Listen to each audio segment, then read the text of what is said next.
Makikita si Nanita na nag-aaral, katabi nito si Ma'am Nida para magturo sa kanya. Nabanggit din ni Madam Yula na hindi lang pala common ang school ni Nanita at naglasal din pala ito.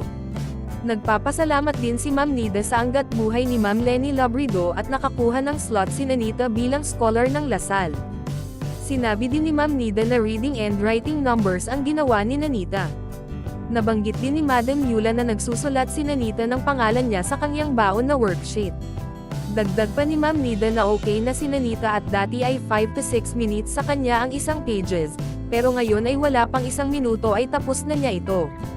Namangha naman si Ma'am Nida nang makitang may addition na si Nanita. Pinahinto na muna niya ito. Hinanap agad ni Ma'am Nida ang worksheet ni Nanita na may numbers na 1 up to 100. Dagdag pa ni Ma'am Nida na maganda yon at may pattern na. Hindi ito mahanap ni Ma'am Nida at wala daw. Pinatigil muna ni Ma'am Nida si Nanita at pinabasa na ang mga numerong ituturo niya. Sinabi pa ni Ma'am Nida kay Nanita na ipakita ang mga natutunan niya kay Mama Yula o Madam Yula. Nabasa naman ni Nanita ang mga numerong tinuturo ni Ma'am Nida. Pinaad din ni Ma'am Nida si Nanita at nakasagot din naman ito, kaya binati agad ni Madam Yula si Nanita at sinabihang very good ito. Makikita din na sumasagot na si Nanita na hindi na gumagamit ng mga daliri sa pagbibilang niya. Sinabi ni Ma'am Nida na magaling na talaga si Nanita kaysa dati. Nagsalita din si Madam Yula na nakakatuwa ang improvement ni Nanita. Napansin din ni Madam Yula na mabilis nang magsulat si Nanita. Sabi naman ni Ma'am Nida na inuorasan niya si Nanita at hindi pwede ang mabagal pag nasa school na, dahil pagpasa ng papel na hindi pa tapos ay maiiwanan na. Mapapansin din na napagod na ata si Nanita kung kaya't sinabi nitong magtutupi siya ng mga damit. Tumawa na lang si Ma'am Nida at sinabing mamaya na yung mga damit. Sinabi naman ni Madam Yula kay Nanita na tapusin na muna ang pag-aaral nito. Tiningnan ni Ma'am Nida ang mga worksheet ni Nanita at sinabing okay na tapos na, at mamaya na ulit at baka mapagod na si Nanita. Dagdag pa ni Ma'am Nida na hindi naman lahat gagawin ni Nanita. Mayroon lang itong 2 sheets a day na dapat tapusin. Pinaliwanag din ni Ma'am Nida na may oras per sheets kung kailan o ilang minutes ito dapat matapos. At may mga araw din kung kailan ito gagawin. Sabi pa ni Ma'am Nida na yung mga sheets ni Nanita na hawak niya ay pang 1 linggo na. Pinaligpit na muna ito ni Ma'am Nida kay Nanita at sinabing ilagay muna niya ito sa bag niya. Nagpapasalamat din si Madam Yula kay Ma'am Nida sa pasensya at sa oras na ibinigay nito sa pagtuturo kay Nanita. Nabanggit din ni Ma'am Nida na mahirap talaga si Nenitang turuan. At nakakaawa ito. Sabi pa nito na sinabi ni Nanita na uuwi na lang siya ng Davao. Sinabi din ni Ma'am Nida na kailangan talagang pagtiyagaan si Nanita at nakakaawa din ito. Natanong naman ni Madam Yula kung anong grade na si Nanita sa pasukan. Sumagot naman si Ma'am Nida na grade 6 na.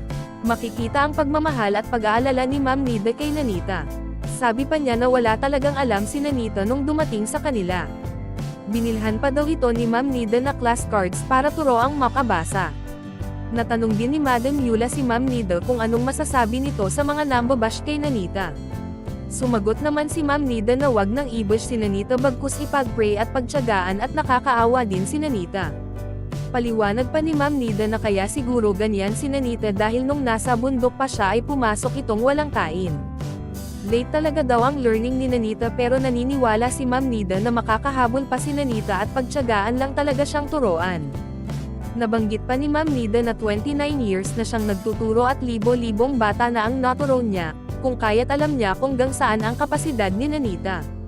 Sinabi ni Madam Yula na gravy din talaga ang pagtsatsaga ni Ma'am Nida. Dagdag pa ni Madam Yula na mahal talaga ni Ma'am Nida ang trabaho niya. At kung wala kang pagmamahal sa trabaho ay hindi ka talaga magtatagal. Nabanggit din ni Ma'am Nida na nagturo din siya noon ng preschool kung kaya alam niya ang kailangan ni Nanita. Sinabi din ni Ma'am Nida na nung in-enroll niya si Nanita sa common ay sinabi niyang yun talagang pinaka-basic ang ituturo kay Nanita.